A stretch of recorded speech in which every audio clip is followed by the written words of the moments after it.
Hey everyone, and welcome back. So we kind of went over our dashboard a bit. Now we're going to actually get into a file. So I'm in my test project here.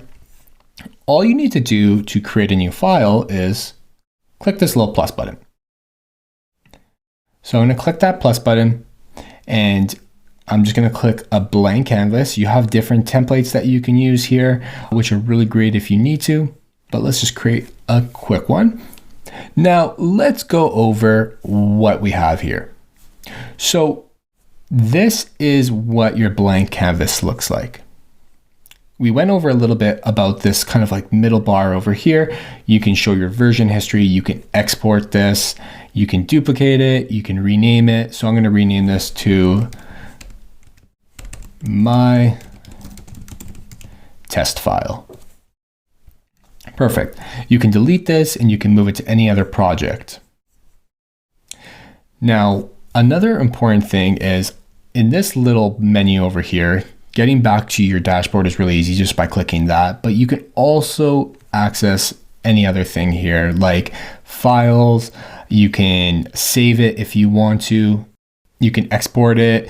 You can save it as an actual Figma file if you don't want to keep it in the cloud. I never really usually do that. I usually always keep it in the cloud and just send links to people.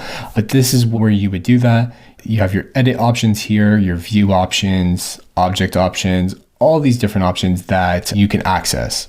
You can even get the desktop app if you really want to, but for the ease of use, right now I'm just showing you how to use it within your browser. That's why I really love Figma. You can use it in your browser as well. So the barrier to entry is very, very small.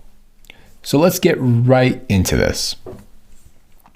So we have all our different tools here. We have our move tool over here, our scale tool. We have our frame tool, and your frame is essentially kind of like your artboard in Sketch. I can make a big frame like that, or if I select the frame tool, you'll see this is the shortcut, which is F. So if I select F, which I just did, you can see all the different things that you can do here. If I wanted a phone frame, I have options. I'm going to go to desktop and I'm just going to select, let's select MacBook Pro. So there you go. You have your frame. You also have slicing if you want to use slicing. We won't be using that in this whole project. And these are your shape tools. These are your rectangles, your lines, your arrows, ellipses. You have your polygon, star. You can even place an image. And once again, they conveniently show you all the shortcuts.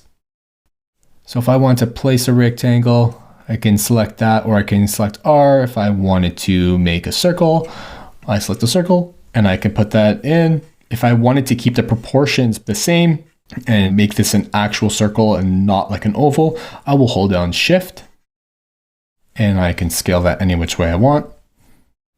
Same with rectangle. So if I select R to select the rectangle tool, I can place that. And if I hold Shift, I can make a square.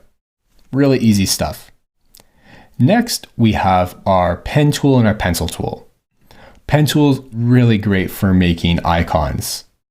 All you need to do is just click and you can make anything that you want. You can make any shape. You can edit that shape by pressing that point. You can even add a fill. And we're going to get into that later, but you can easily make vectors with that pen tool. And next we have our text tool, and all you need to do is press T for text tool. So we have our text tool selected, and you can either create a big box.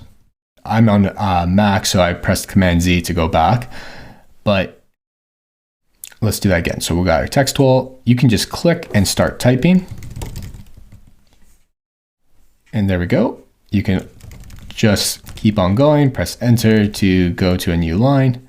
Command A on Mac to select all and backspace, and the text layer disappears. Next, we have our hand tool and we have comments.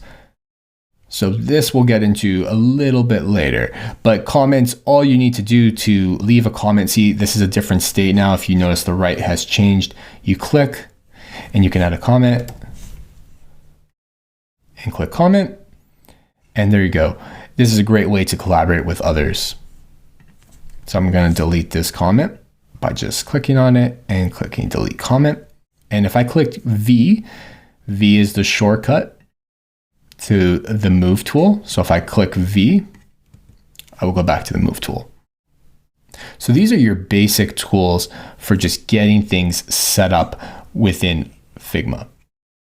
And using like just your basic shapes, your frames, using the pen tool, your text tool, that's all you're really gonna need to get going. So I'm gonna select all these, delete this, and we're gonna move on.